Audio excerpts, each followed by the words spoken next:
Have you ever felt like your personal information is constantly being sold and traded? It's a common concern these days, and one of the companies often involved in this process is Equifax. But what if you're tired of being part of their data collecting machine? In this video, we'll guide you through the steps to cancel your Equifax subscription and take back control of your personal information. Equifax is a major credit reporting agency.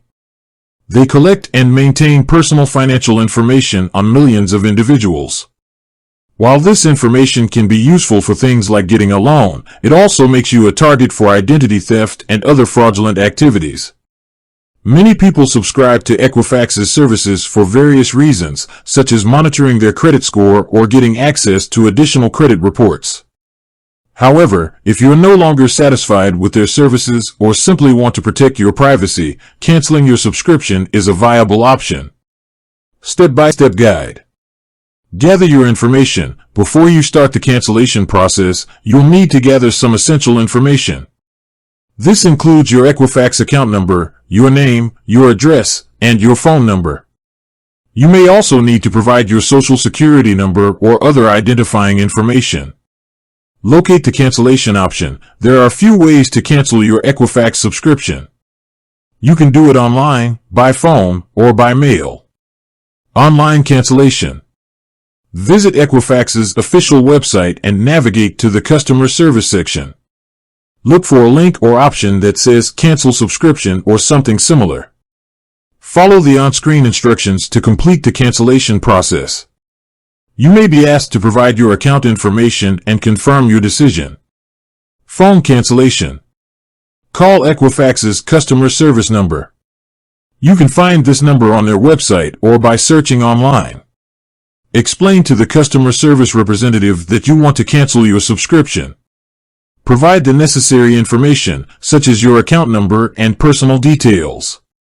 Confirm your cancellation with the representative. Mail cancellation. Write a letter to Equifax stating your intention to cancel your subscription. Include your account number, name, address, and phone number. Send the letter to Equifax's mailing address, which you can find on their website. Confirm your cancellation. After you've initiated the cancellation process, it's important to confirm that your subscription has been canceled. You can do this by contacting Equifax's customer service and requesting a confirmation. Additional tips. Review your subscription terms. Before canceling, make sure you understand the terms and conditions of your Equifax subscription. There may be fees or penalties associated with early cancellation. Consider alternatives. If you're looking for credit monitoring or identity theft protection services, there are other options available. Research different providers to find one that suits your needs and budget. Protect your privacy. Even after canceling your Equifax subscription, it's important to take steps to protect your personal information. Be cautious about sharing your sensitive data online, and consider using a credit monitoring service from a different provider. With that said, thanks for watching, and until next time. Remember, taking control of your personal information is essential in today's digital age. By understanding how to cancel your Equifax subscription, you can protect yourself from potential risks and make informed decisions about your financial privacy.